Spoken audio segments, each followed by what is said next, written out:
Hi, Eva. I set up this demonstration because I misinterpreted what your question was. And only when I'd set it all up, I realized it was a different question about charts and not exposure sheets. But I think this might help. Basically, to do charts, it's based on experience. I would say that to start with, you have to kind of guess and try things out and see how they work out and then see if you have to add more in-betweens to make it slower than what you're seeing in your mind, or take in-betweens out and make it faster. It really is what's in your mind and trying to achieve what's in your mind on either paper or on a desktop with application of some kind. But it's trial and error, and really just trust me, when I work out a chart, it's based on experience, and that's years and years of experience of knowing kind of what I want. And even then I get it wrong and I'll modify it. But when I was thinking about this, and I thought, well, this won't hurt either because I was going to do this demo about exposure sheets, which is not your question, but in a way it might help you work out some timings. Bottom line is, I would always start first of all, set your keys, and I would do even in betweening. So 1 second, I'm getting a sheet of paper. So what I'm saying is, when I do my charts, let's say I've got um, key one, okay, and I think okay, it's going from there to there, so I'm going to do even in betweens to start with. So I do 3 and 5. 7, and the next key I'll call 9. Now, that may be perfect timing between those two keys, or it might be too fast or too slow. If it's too slow, then you need to remove some in-betweens. If it's too fast, then you need to add in-betweens. And this is why I always number things in odd numbers, because then I can easily put, okay, I want a half the speed of this, so I'm going to put double in-between. So I'm going to put 2, 4, 6, 8. And that gives me a much slower action, half the speed, in fact. And there could be variations. Obviously, if you want to just go fast and slow into something, you could go 1, 3, 5, 7, and make this key 7, so it's shorter, so it goes faster. But then you may say, okay, I like the fact it's slowing in, but it needs to go slow again, more, even more slow. So you can go 2, 4, 6 that way. And you can add that way, and you can add and take away. So, but really it's trial and error, and it's based on experience. However, I was thinking that this demo that I'd worked out isn't at all answering your question, but it might help you because by looking at something that's real, for instance, I always recommend if you're doing a complicated movement, find video or have someone film you doing it, or you direct someone else to do it and you film it. And then you take that video into something like Rough Animator. You can import video into, and look at the timings. Look how many frames it takes to do something. And that again will give you a clue. And remember, I say that you shouldn't replicate live action exactly. You should caricature it. And you should also either extend or reduce the timings in the live action world to make it work better in the animation world. And again, trial and error experience. But if you look at a video and you can see, oh, that's the kind of speed I want for a walk, and it's taking 9 frames to do a stride. So then that gives you a clue where to set your strides, your first one, 9 frames after, 9 frames after, and so on and so on. So video will give you a clue, although I do have the proviso that you may want to adapt that time slower or faster in an animation world to give it more emphasis. At the same time, a good way of working out timing is by looking at dialogue. And that's what I set up for you because thinking that you wanted to understand exposure sheets, and I rushed off to my doctors and did all kinds of crazy things. So in my head, the question was there, but I'd mixed it up in my head through all the other activities, and I came down and sat down and set this up.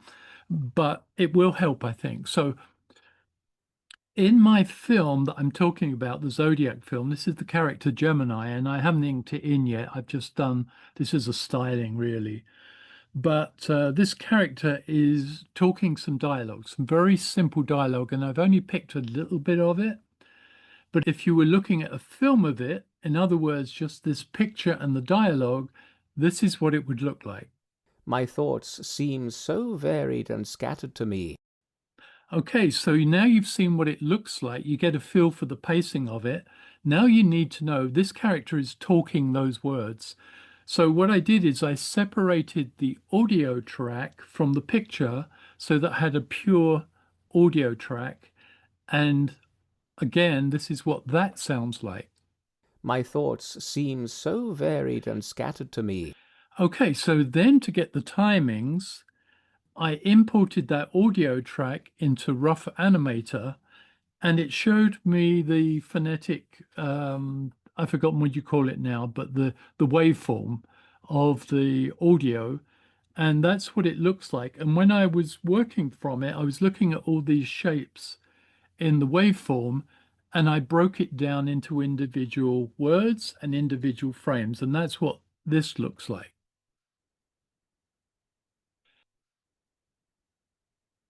Now, in the old days, when we did animation like this on pencil and paper, and we had audio tracks and things, and we didn't have computers, we didn't have, we kind of had videotape, but it was on videotape cameras. We didn't have internet. We didn't have anything that was easily playable. So usually your video was an old VCR tape, and you'd play it back on a VCR player. But anyway. Now we have computers, it's a lot easy. So what I did on this, you can see that I've broken down the words in the rough animator interface, and I've even counted the frames that each word has, and you can see the frame numbers underneath. But in the old days, we used to have specialist editors who were called breakdown editors, and they would break down your dialogue to single frames. So you had so you can see the first word is my in this chart. Well, the M would have specified frames, and the I from my would have specified frames, and that would give us a clue where we put our emphasis not only on the lip movements, but on the body posture, because a lot of lip syncing is, or a lot of dialogue animation is all about body language first, emotions in face second, and lastly, the shapes of the mouth. So, prioritize where you're going to put your body action and then worry about the mouths later. But when you in the old days, and there was also a software package called Magpie Pro, where you could import, you could tell it what speed, film speed you were going, like 24 frames per second. You can import your audio track and it would break it down so that you can actually print off a phonetic by phonetic breakdown, frame by frame, so that you had it for your exposure sheet, which is what I'm really going to show you. But one way or another, even with this rough animate, you can kind of guess where the vowel sounds, because when you're doing dialogue animation, if you hit the vowel sounds, which is the mouth open positions, accurately, then your lip sync's going to work. The closed mouth signs don't, if you can get accurate closed mouth shapes, that's fine. But if you hit the vowel sounds with the open mouth positions, your dialogue's going to work. So you can do it in any language as long as you know where those vowel sounds are on frame numbers.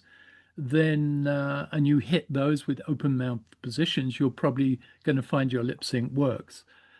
Now, where do you find those? Well, and how do you work that out? Well, that's where the exposure sheet comes in. And what I've done is, this was my preparation for you because I thought we were talking about exposure sheets. That little sequence that you just saw, and I just broke down in Rough Animator, Interpreted into exposure sheets, this is what it looks like. Now, let me explain an exposure sheet. And although we've got digital technology and software and apps and everything now, this stuff is still so good at organizing your thinking and working out what you're going to do. Bottom line is there's two sheets here because that sequence you saw was 90 frames long. So the way to understand an exposure sheet or an X sheet or a dope sheet in the UK, the way to understand it is very simple. These horizontal lines, each one is a frame of film, and every vertical line is a layer. In the old cell animation, pencil and paper, acetate cell days, you could only have up to 5 layers. Otherwise, the thickness of cells being shot with a 35mm camera, it would reduce the luminosity of the image. So you'd get the more cells you added, the darker and darker the image got. And certainly your background painting would look bad and dull, and you couldn't really fix it. You didn't have any digital tools to fix it. So you could only work maximum 5 layers. So these are layers, okay? This one is the background layer. This is the bottom layer. And then you can add layers on top of it as you go along. In this case, there's only one layer because this character is on a background, but it's him talking alone. So we only need one layer for him. And remember, these are frames, horizontal lines of frames of film. Now, where does this relate to timing? Well, the way we approached exposure sheets are that you can see they've got dark lines like this. Every one of these darker lines is 8 frames. So 8 frames, 16, 24, 32, etc., in multiples of 8, all the way through. This scene was 90 90 frames long. So we needed 2 sheets. It starts here. I always put a start line on frame 1 and goes all the way through down to 90 frames there. Then you draw a line off and you say cut. That's the end of the scene. The background is held, it's not changing, it's not animating. So we draw a line down all the way through to the end to show that the background's held. There's nothing weird happening with the background. It's just on the bottom.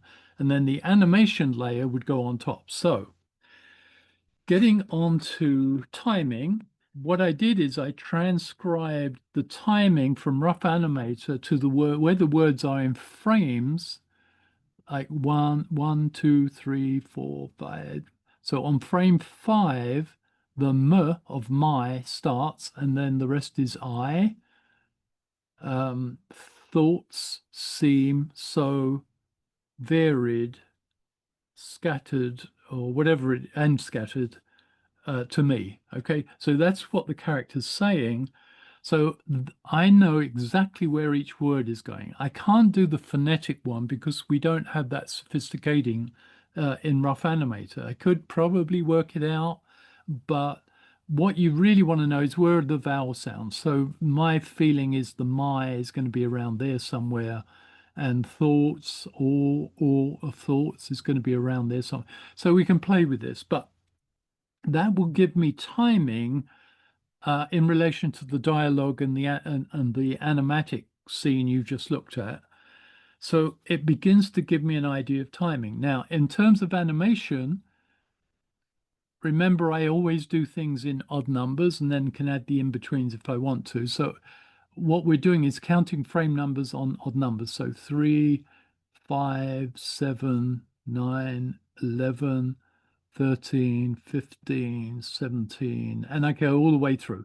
So what I do is, oh, well, let me go a bit further. So 17, 19, 21, 23. That, by the way, is 1 second of film. So all those drawings are for 1 second of film, 24 frames. 25, 27, 29, 31, 33, 35, 37, 39, and that would be 40. So let me just take that. So that is me organizing my thinking in terms of timing. Okay, in that part of the dialogue, my thoughts seem, that's all I've gone up to. And these shaded areas are silence, okay, between the words. what I'm thinking of is that I want to hit the vowel sounds. So I'm guessing the vowel sounds here. So in timing terms, it's on, there's frame 8, this is frame 7. So in timing terms, I could make this my key drawing, number 7, with a mouth open.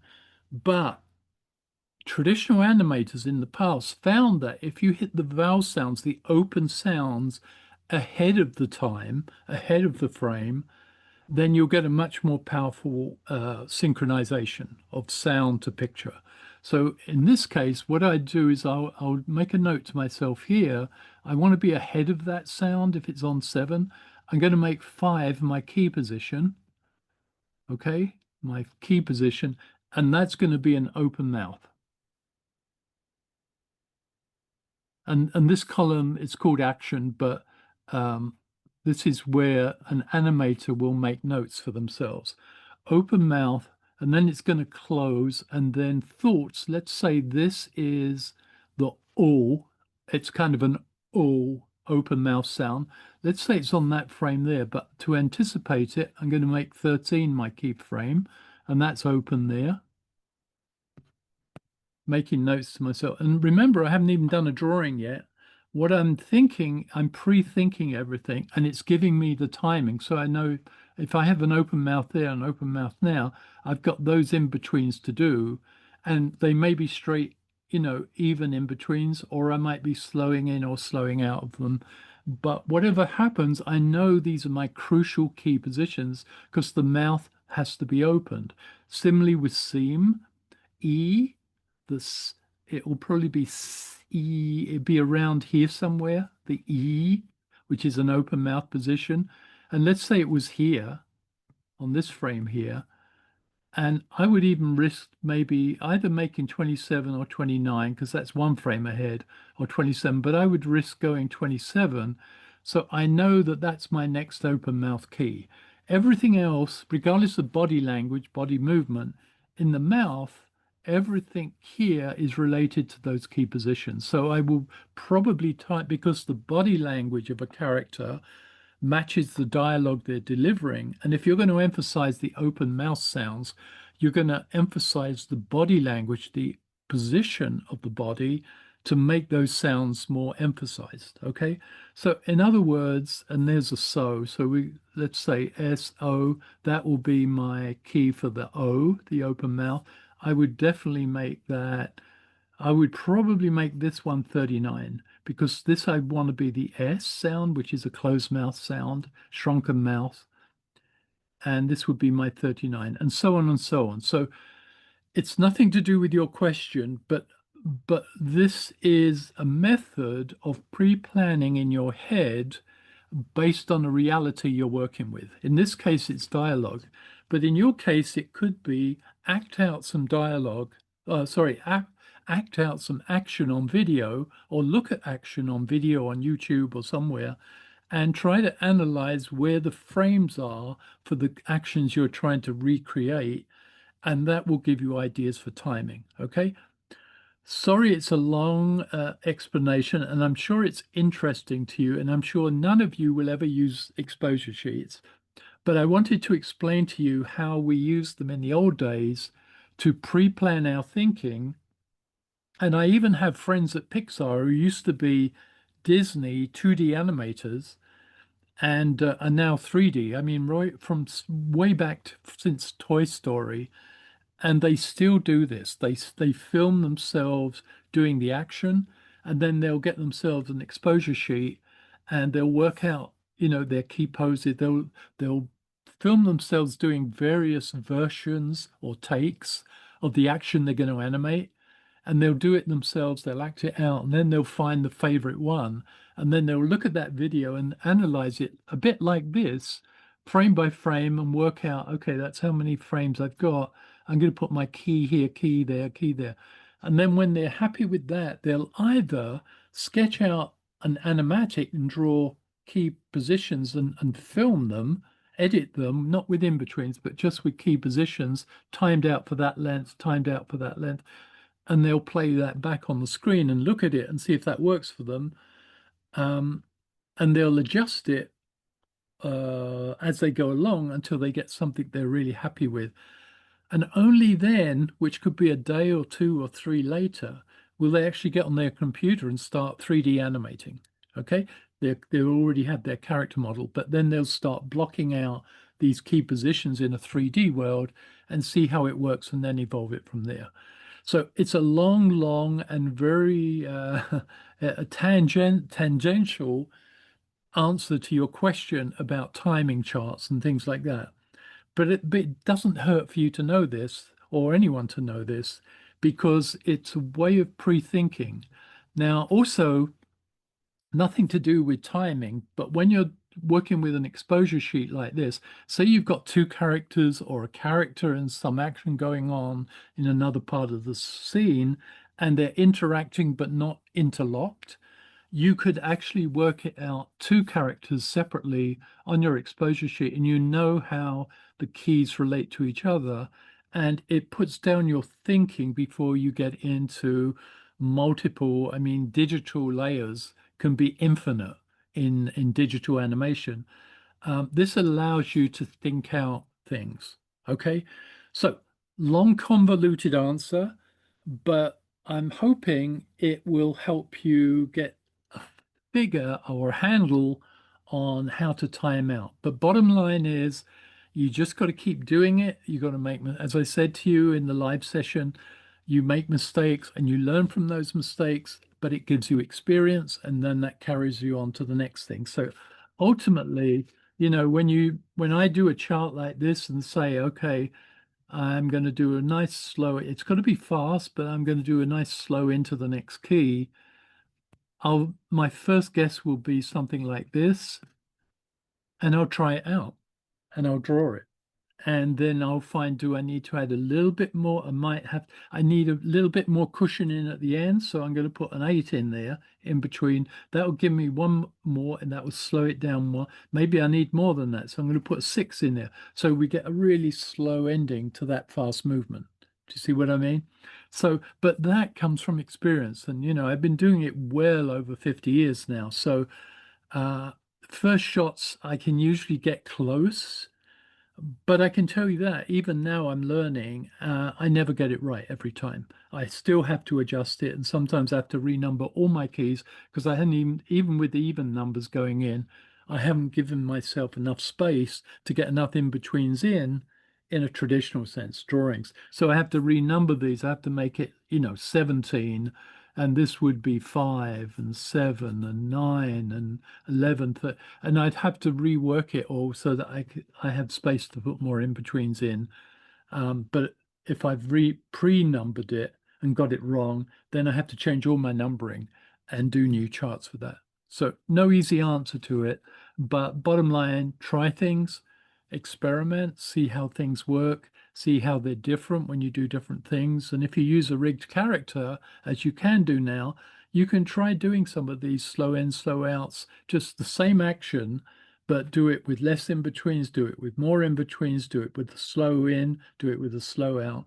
Just play with it and you'll learn just by looking on the screen what you're getting for the changes you're making. All right. As I say, long, convoluted answer, but I hope it helps. Hope it's somewhere in there you got something that helps you. All right. Good luck.